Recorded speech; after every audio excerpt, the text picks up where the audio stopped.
Yo les gars, aujourd'hui on se retrouve dans une toute nouvelle vidéo sur Elden Ring. Donc aujourd'hui les mecs, nouvelle vidéo, présentation de build, comme vous avez l'habitude. Donc pour ceux qui auraient reconnu, aujourd'hui les mecs, un build assez spécial. Franchement, je pensais pas le faire, mais écoutez, je me suis dit, bientôt je vais reset mes stats. Autant faire un build avec les stats que j'ai actuellement pour éviter de les reset bêtement. Donc, pour ce build, on aura besoin des globes en fer, plus 24 ou plus 25, peu importe. En plus 25, ça scalera exactement pareil qu'en plus 24. Donc on aura besoin des globes en fer avec leur centre de guerre classique, le cri du hableur, qui va augmenter votre attaque de 20% et votre défense de 10% aussi, je crois, si je dis pas trop de bêtises. Mais ça augmente l'attaque et la défense. On va du coup mettre les globes en fer en sanguin. Pourquoi? Parce que ça va être littéralement une des armes qui va accumuler le plus de saignements. 111 de saignements en plus 24. On peut comparer, je sais pas moi, avec d'autres armes. La lame d'Eleonora, 79. Les rivières sanglantes, 74. Eclipse lunaire, 50. Main de Malenia, 50. Uchigatana, 45. 86, 55. Franchement, elle a vraiment une accumulation de saignements énorme, hein. On peut même regarder du côté des armes lourdes, genre le marteau ici. Ah bah, je l'ai plus en sanguin, mais 111 c'est énorme. Donc, pour la suite de ce build, on aura besoin de quoi? On aura besoin d'une armure, l'armure que vous désirez. Mis à part le casque, on va juste mettre le masque blanc. Pourquoi? Parce que l'arme va causer des saignements très puissants. Donc, le masque blanc va être là pour augmenter les dégâts après saignement. Pour ce qui est des talismans, le médaillon de cri qui va améliorer les cris et les souffles, ça veut dire que ça va encore plus augmenter notre attaque et notre défense. L'exaltation du Seigneur du Sang qui va augmenter la puissance d'attaque en cas de saignement causé. Ça veut dire le talisman là, combiné avec le masque blanc et le saignement incroyable des globes en fer. Je vous dis les gars, on est bien, hein. Le talisman des rituels qui est là tout le temps, pourquoi? Parce que ça augmente la puissance d'attaque et non un type d'attaque en particulier. Et le talisman de la hache qui va améliorer les attaques chargées. Parce qu'on va faire quasiment que des attaques chargées. Dans la seule saline miraculeuse, on va avoir la larme fissurée à pointe qui va augmenter temporairement la puissance d'attaque, la puissance des attaques chargées. Et la lame fissurée à guillon de pierre qui va faciliter temporairement le brisement des postures des adversaires. Ça veut dire que, je vous donne un ordre d'idée à peu près, en un coup chargé comme il faut, vous accumulez le saignement directement. En deux coups chargés, vous stagger direct. Genre en un coup comme ça, non pas comme ça, il veut bien le faire. Parce que sans mentir, j'ai pas trop compris comment ça fonctionne. Voilà. En fait, c'est un coup où il va courir et il va mettre. Voilà, je crois que ça va être lui là. Ah non, c'est toujours pas. Bon. Sans mentir, j'ai vraiment pas trop compris. Donc le cri du hableur, voilà, c'est un cri. Rien de spécial. Pour ce qui est des niveaux, avant qu'on aille tester ça. Pour ce qui est des niveaux, les gars. En vigueur. Vigueur. 60, comme d'habitude. Bon, dès qu'on est. Vu que vous êtes pas forcément au niveau de 230 comme moi, je vais vous faire dans l'à peu près.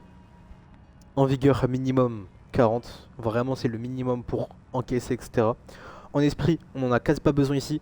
Donc, mis à part pour les buffs et le cri du hableur, 15, ça fait le taf. En endurance, 25-30, facile. En force, essayez de mettre au minimum 55. La dextérité, c'est pas important. Honnêtement, mettez de quoi porter l'arme uniquement ou le strict minimum pour vous. L'intelligence, le strict minimum. La foi, vous allez mettre 33 histoire de pouvoir quand même se mettre le cri de Chabriri qui va être notre buff principal. Et en ésotérisme, essayez de mettre à peu près 30 parce que ça a quand même un scaling de dés en éso qui n'est pas négligé parce que l'arme fait quand même pas mal de saignement. Donc écoutez, on va passer au test tout de suite les mecs. Tac, on se téléporte juste ici au chemin souterrain de Lindell les mecs. Et vous allez voir que cette arme est trop pétée, genre vraiment. Si vous êtes bien buff etc, je n'ai pas les mots, tout simplement. Donc n'oubliez pas, bien évidemment, quand vous allez prendre l'arme une fois que vous aurez terminé vos buffs, de la prendre à deux mains. Parce que si vous n'êtes qu'à une main les gars, ça va pas marcher. C'est deux mains vraiment. Donc, pour les buffs. Tac, on commence avec la fiole de celui miraculeux. Ensuite avec deux cris de chabouillerie, histoire de bien monter la barre de madness. Et qu'on soit pas debuff durant le fight quoi. Le serment doré en sort qui va augmenter un peu plus que sur une dague. Hop. Écoutez, on équipe à deux mains. Et je vais vous montrer tout ça tout de suite. Donc, on s'approche du bestiau. Vraiment, le seul problème cette arme, la portée les mecs. Pour de vrai.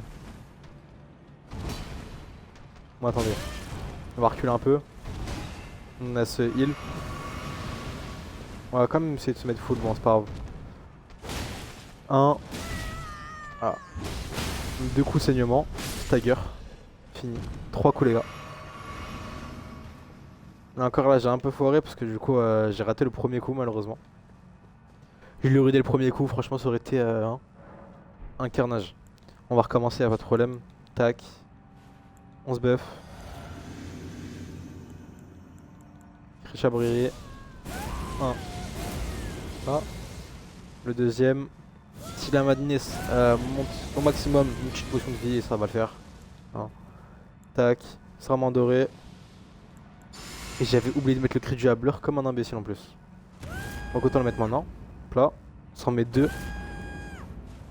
Je sais pas si ça change vraiment quelque chose, mais je préfère être safe en mettant deux. On prend l'arme à deux mains.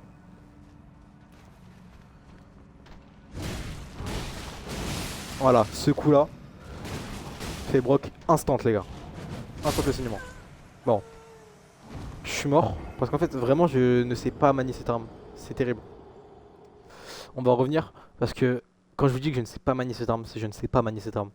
Réellement les attaques je comprends pas. Des fois il avance, il fait un dash spécial, je sais pas ce qu'il fait. Regardez, là t'as vu il attaque normal. Des fois je sais pas il va commencer à courir, je sais pas ce qu'il fait. Je sais pas manier cette arme les gars. Réellement c'est effrayant. Bon, c'est pas grave, on va recommencer. Tac, on se buff. On met ça. On s'en cale deux. On commence avec le premier. La madness monte à moitié. On monte au maximum une potion. Histoire de se remettre full vie. Et c'est bon. Là. Oh, presque. Le serment doré. À deux mains. Du hableur. 1, 2. Potion de mana. Et on est parti les mecs.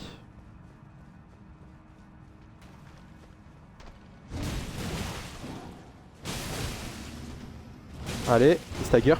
Bon, il a volé donc il a pas stagger. Mais vous avez vu tous les 2-3 coups, je lui mettais du saignement.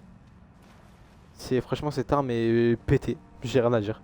Donc là on va faire un test sans les attaques chargées, juste les attaques classiques, genre comme ça. Histoire de voir quand même ce que ça donne. Sans mentir, ça je l'ai pas testé pour le coup, donc j'ai testé en direct avec vous les mecs. Donc, un crit de chevalerie. 2. Là. On va faire le serment doré. La prochaine mana qui est prête. 1 et 2 cris du hableur. Full mana. Et on est parti les mecs. Donc on a le droit à attaque sauter etc. C'est juste pas d'attaque chargée quoi. Donc ouais hein, en soi les dégâts sont... Voilà. Le saignement les mecs monte vraiment très vite.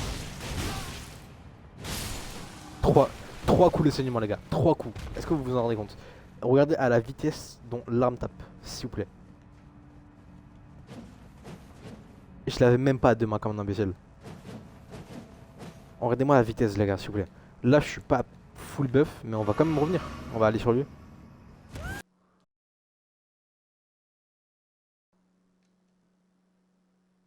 Bah d'accord, pas de problème.